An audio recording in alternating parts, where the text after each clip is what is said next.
Mr. President.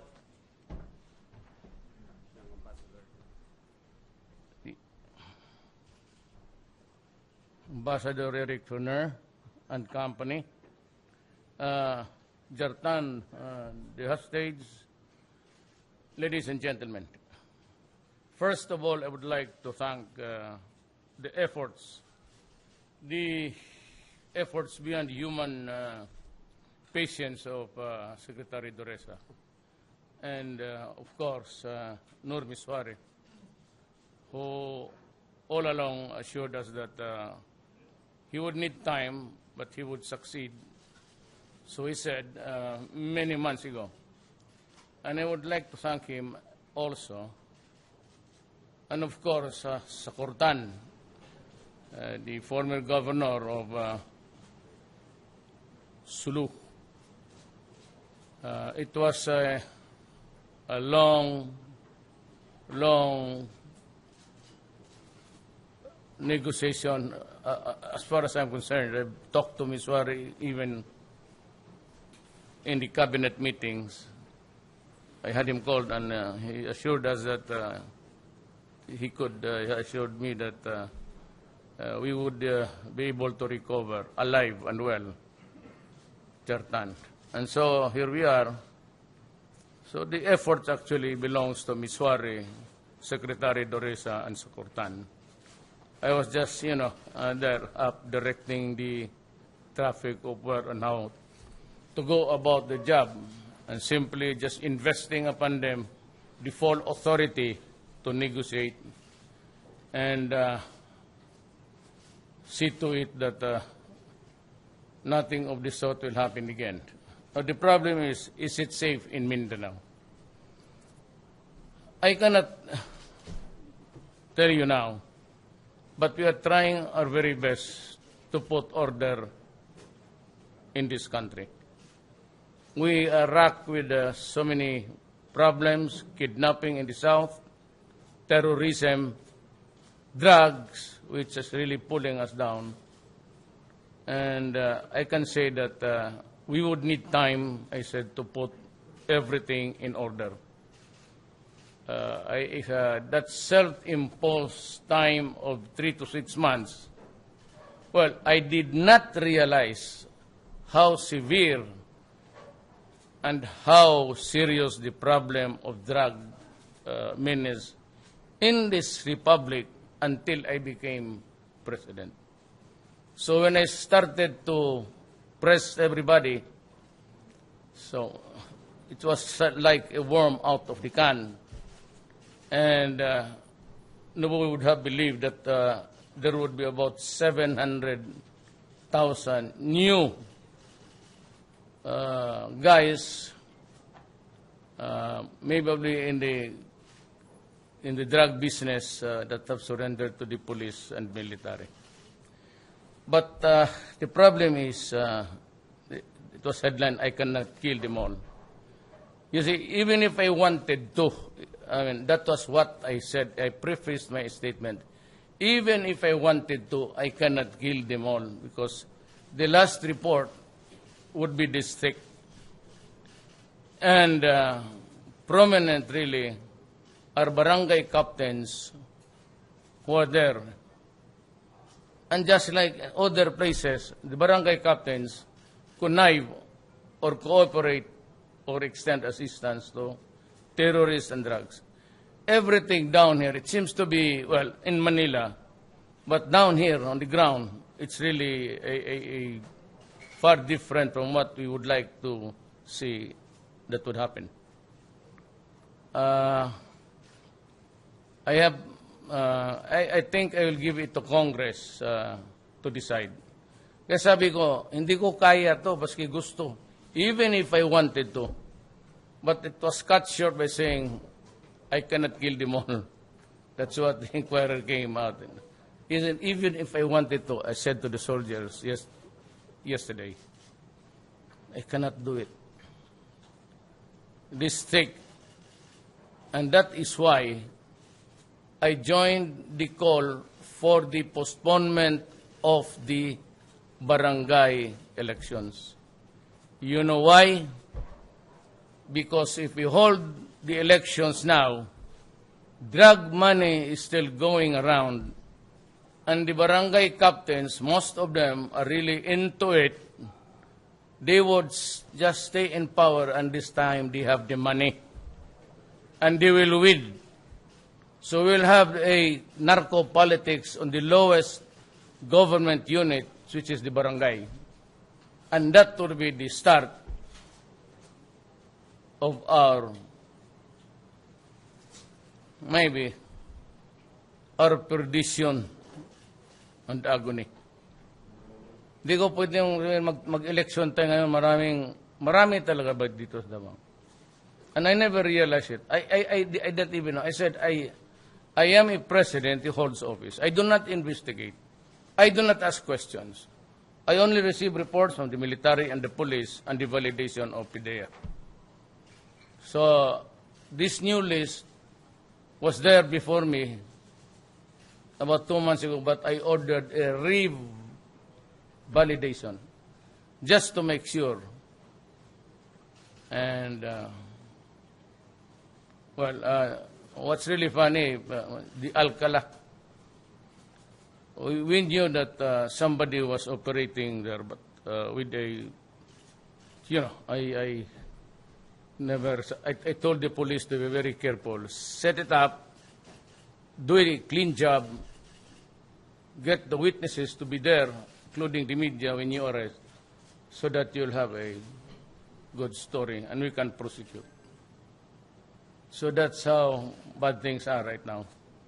But just give me a little extension, maybe of another 6 months. Then was nobody ever. I didn't have that idea that there was hundreds of thousands of people already in the drug business. And what makes it worse is that they are operated now by people in government, especially those elected positions. So it will be government versus government. Nakita ninyo because these barangay captains start around with guns, with bodyguards. So we'll just have to defang them, get the police out of as bodyguards. I will now order, I will not allow any policeman to act as a bodyguard of a barangay captain. If you think that you're afraid of being killed, if you are there in the rural areas by the NPAs, then do not run for public office. Find another occupation. But because from the looks of it, it was really, it's a government already doing the operation, the illegal drugs. And they just don't realize it because it's not their country. But we go back now to the order and disorder. The best thing that happened this week to us was really the release of Kjartan, because we were able to complete our promise to the Norway, which is giving us the good offices for space to talk vis-a-vis with the Communist Party of the Philippines. It has provided good offices to several countries for so many conflicts. And I salute, Mr. Ambassador, your country for being peaceful. And I was joking to the ambassador, you are the descendants of the Viking, who were really fierce fighters. If there is a group there still remaining, could you just bring them here and we'll just let them loose somewhere in Basilan? But the Slavs are a very peaceful race now. And again, just salamat for helping. And of course, he's the only one who can do it because he has the problems of Mindanao at his fingertips. Has been there for quite a time. And if we succeed now, that would be a long journey also for him. From the time of Mr. Ramos to President Arroyo and now sa akin. Hopefully, in the fullness of God's time, we would be able to establish really law and order in this country. There are simply too many gangsters and terrorists. So simply too many battles here and there. And I assure you, and I said that when the time comes, I will inform you. I will just inform you that we have been able to catch up with them. Nothing else except that I will just say now, your travels in life are over. Until such time that we get they want raw justice. We'll give them. That is what they want. That is all for the evening. The ambassador is flying out at 10. He's going to just stay behind. Maybe. He's also leaving. Okay. You might want to just go around, but near my city, not there in the islands. I do not have a control over those. But you know, I said terrorism is everywhere. New York just blew up. So, there is no escape of terrorism. That is the next great battle of the century. Terrorism and civilization. Those who believe in civilization, those who believe maybe it will spell the end of the planet. Maraming salamat po. Thank you, Mr. President. Question? I will first request Kjartan to say a few words. Kjartan, please. And Ambassador. Good evening, everybody. I'd like to express a heartfelt thank you to the President, Secretary Duterte, the Chairman, Mizrahi, and his finest men who released me yesterday afternoon, got me out of captivity. Also the Norwegian embassy, the Norwegian team, my Filipino family, my family in Norway, everybody who has helped make this release possible. I am very happy to be alive and free. It's a beautiful feeling. Thank you all. May we request His Excellency Ambassador Fournier for Okay. a few words? Mr. President, Secretary, I would like to thank, on behalf of the Norwegian government, thank the President for his outstanding help to ensure the safe release of Mr. Sekkingstad. The President's personal commitment, even before he took office, has been crucial to solve this issue. I would also like to thank Secretary Duterte for his tireless efforts to help Kjartan over several months. His dedication has been outstanding and has contributed enormously to get Mr. Sekkingstad out alive.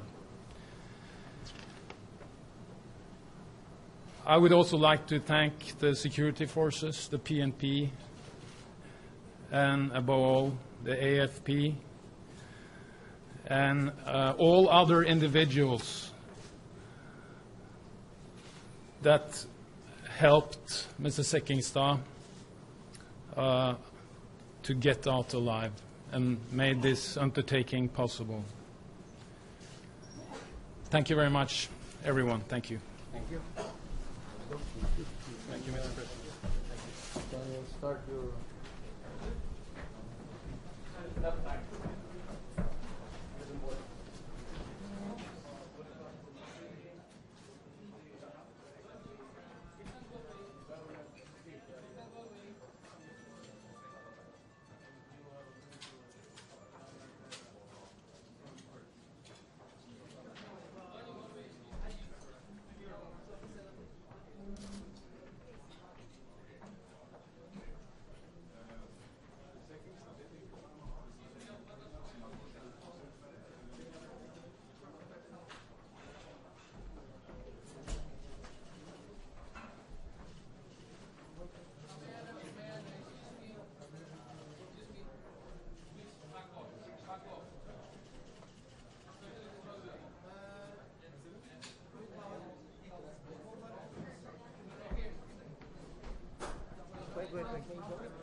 You take the back seat.